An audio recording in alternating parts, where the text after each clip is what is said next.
things, mga kababayan, whether you have a business or you're in a relationship, sometimes it's better to just walk away than keep fighting. And that's what we're going to be talking about right about now on the show. Ito po ang Legal Forum, brought to you by the Reyes Law Group. This Legal Forum segment is brought to you by the Reyes Law Group. Once again on the show, Attorney Norberto Reyes, hello and welcome back to Kababayan LA. Hi, Janelle. Nice to see you. Hey, nice to see you, Attorney. And also, what we're going to be talking about today, sometimes it's better to walk away. Alam mo, tayo mga kababayan, it's parang status symbol that you're able to buy your own house. Pero with the climate that we have right now, sometimes it's easier, it's better to just walk away. Ibig sabihin, iwanan na lang yung mga mortgage? Yeah, sometimes that's the best thing to do. Because in some cases where the house has lost all its value, there really is no better way to go about it.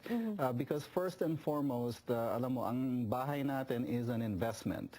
And when your investment has not materialized or has not worked out to your benefit, and in fact your investment may be dragging you down financially even more, it's sometimes better to walk away, unless, you know, certain things are present, like there's a way that you can eliminate your principal balance on your mortgage or things like that, certain situations. When somebody goes to you, when a kababayan gets to consult with you, ano po ba yung mga tanong na pwede naming matanong sa mga sarili namin in order to find out, you know, do we walk away or do we stay and keep fighting? Yeah, so that's a good question, Janelle. For most people who come to see me nowadays, they're having a financial crisis because of their real estate investments.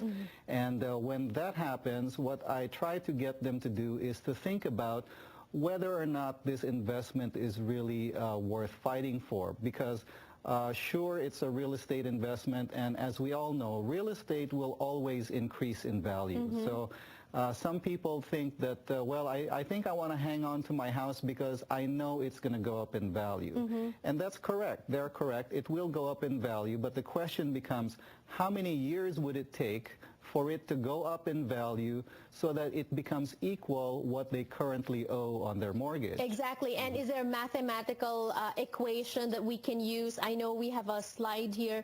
Can we use this, and how do we use this? Yes, well, there's a company, the real estate consulting company called Case-Shiller Index, and what they do, they're a nationally recognized company that advises government entities like the FHA. They advise the banking industry and things like that. And recently they did a study in which they found out that over the last 50 years here in the United States, residential real estate has gone up an average of about 3%, 3.4% a year for each of the last 50 years on the average.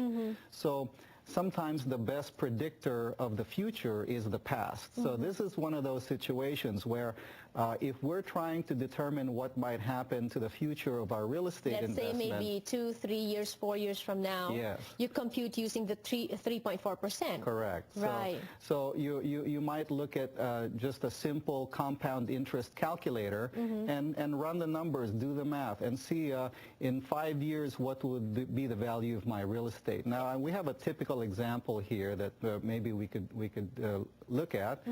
This is a fairly typical case for many of my clients. Let's say that they have a mortgage of about $400,000. That might be a first and second mortgage, or it may be just a first mortgage.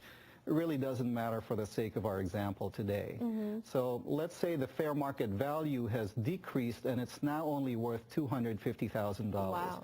So using the calculations that we've discussed, if you apply the 3.4% calculation, you can see that it would take about 14 years for the value of that real estate asset to increase to the same amount roughly that they owe currently. And that's if considering that it would increase every year, because as they say, if we're in recession like this, no increases. In fact, there will be more decreases. Yes, that's very possible, especially in the short term, which is probably the next 2 to 3 years. Now, of course, the decision in whether or not to keep the home is an individual decision that every homeowner needs to make for themselves. But if they were to ask me for my opinion and whether that situation, if that's a real estate investment that's worth keeping, I would probably say not. And what if I say to you, you know, I know that you're telling me not to keep my home, but it has sentimental value. I want to keep it. Will you be able to help me still?